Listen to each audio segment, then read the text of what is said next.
காவேரியும் அந்த பையனையும் பேசிகிட்டு இருக்குது ரோட்டில் நின்று ரொம்ப சிரிச்சு சிரிச்சு சந்தோஷமாக பேசிகிட்டு இருக்கிறத விஜய் பார்க்குறாரு. விஜயால் தாங்கிக்கவே முடியல. ரொம்ப கஷ்டமாக இருக்குது விஜய்க்கு. அடுத்து வண்டியை நிறுத்திட்டு வந்து காவேரி கிட்ட வராரு. அதுக்குள்ளே அந்த பையன் ஓகேங்க அப்புறம் பார்க்கலாம் அப்படின்னு சொல்லிட்டு 2 பேருமே வந்து கலைஞ்சு போகிறாங்க. அப்போ வந்து காவேரி வந்து பார்த்துட்டு செம்ம டென்ஷன் ஆகிடுறாங்க.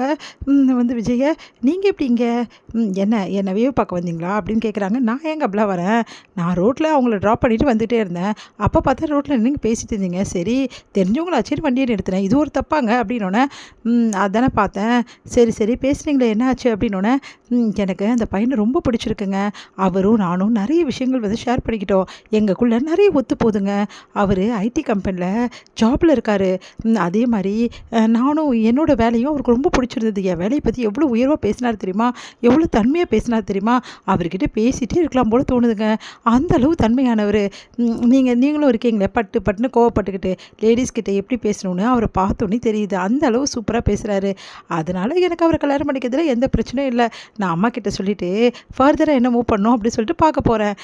சரி எப்படியோ என்னோடய கல்யாணம் வந்து முடிவாயிடுச்சு, உங்கள் கல்யாணம் எப்போது, அவங்க ஓகே தானே உங்களுக்கு, நான் அவங்கள பேசி முடிச்சிடலாமா அப்படி சொல்லிட்டு கேட்குறாங்க. அதை கேட்டுட்டு விஜய் செம்ம டென்ஷன் ஆகிறாரு. என்ன எதுவுமே சொல்ல மாட்டேங்கிறீங்க, அம்மா அப்பா ஏதோ சொல்லுங்கள் அப்படின்னோடனே உங்களுக்கு ஓகே ஆகிடுச்சுல அது போதுங்க, எனக்கு ஒன்றும் ஓகே ஆகலை அப்படின்றாரு. ஓ அப்படியா, சரி சரி ஓகே, உங்களுக்கு எப்படின்னு பார்த்து சொல்லுங்கள், அதுக்கப்புறமா 2 கல்யாணத்தை ஒன்றா கூட வச்சிடலாங்க, எந்த பிரச்சனையும் இல்லை, நம்ம 2 பேரும் ஒன்றா கல்யாணம் பண்ணி சந்தோஷம் தானே அப்படின்னோடனே ஒன்றா தான் கல்யாணம் பண்ண போகிறோம், ஆனால் தனித்தனியாக பண்ண போகிறதில்ல, சேர்ந்து நம்ம 2 பேர் தான் கல்யாணம் பண்ண போகிறோம், இது நடக்க தான் போது காவேரி அப்படி சொல்லிட்டு மனசில் யோசிக்கிறாரு.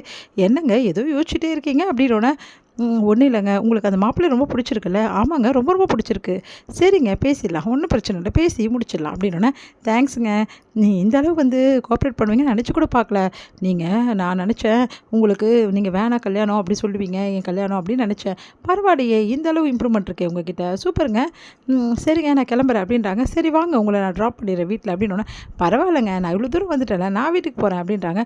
பரவாயில்லைங்க வாங்க உங்களை ட்ராப் பண்ணிடுறேன் அப்படின்றாரு. அது கேட்டால் சரிங்க ஓகே அப்படி சொல்லிட்டு காவேரி வந்து கூட வராங்க வண்டியில். அப்போ வந்து நிறைய விஷயங்கள் வந்து அந்த பையனை பற்றி சொல்லிகிட்டே வராங்க. இந்த மாதிரி அவர் சொன்னார், இது சொன்னார், அது சொன்னார் அப்படி சொல்லிட்டு நிறைய விஷயங்கள் சொல்லிகிட்டு இருக்காங்க.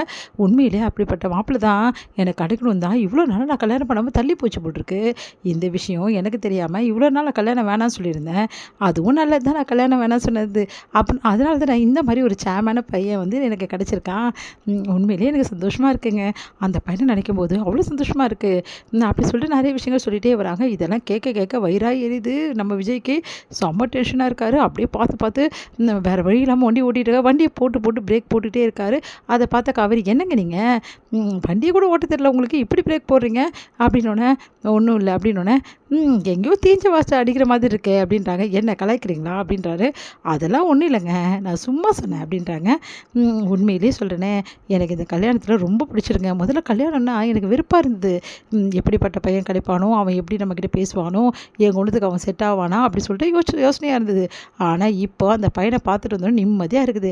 இந்த விஷயத்தை எங்கள் அம்மா கிட்ட முதல்ல சொன்னோம். எங்கள் அம்மா என்ன சொன்னாங்க தெரியுமாங்க, எனக்கு எந்த பையனும் செட் ஆக மாட்டான்னு சொல்கிறாங்கங்க, எனக்கு எவ்வளோ டென்ஷனாக இருக்கும். இப்போ பாருங்கள் எங்கள் அம்மா கிட்ட நான் போய் சொல்ல போகிறேன், அப்போ பாருங்கள் எங்கள் அம்மாவோட ரியாக்ஷன் என்ன ஆகுது, நீங்களும் பார்ப்பீங்கல்ல அப்படின்றாங்க. அப்படியே பார்த்து முறைச்சிட்டு அப்புறம் வண்டி எடுத்துகிட்டு போயிட்டு ட்ராப் பண்ணுறாரு. உள்ளே வாங்குங்க அப்படின்னு வரேன் அப்படி சொல்லிட்டு உள்ளே வராரு. விஜயும் காவேரி ஒன்றா வரதை பார்த்துட்டு சாரதா ரொம்ப சந்தோஷப்படுறாங்க.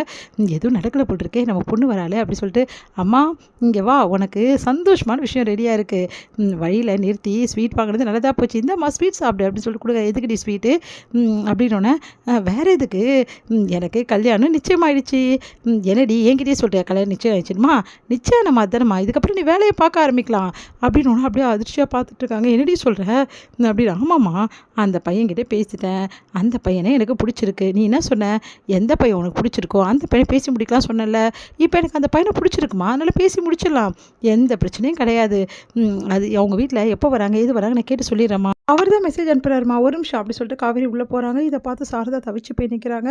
விஜய் வந்து அத்தை இதுக்கப்புறமாவும் நம்ம சும்மா இருந்தால் வேலைக்காவது அத்தை, காவேரிக்கு உண்மை தெரிய நேரம் வந்துருச்சு அத்தை அப்படின்னு அதிர்ச்சி அடைகிறாங்க. சாரதா நீங்கள் என்ன சொல்கிறீங்க மாப்பிள்ள, வேறு வழி இல்லை அத்தை அப்படின்னு சொல்லிட்டு அப்படியே அதிர்ச்சியாக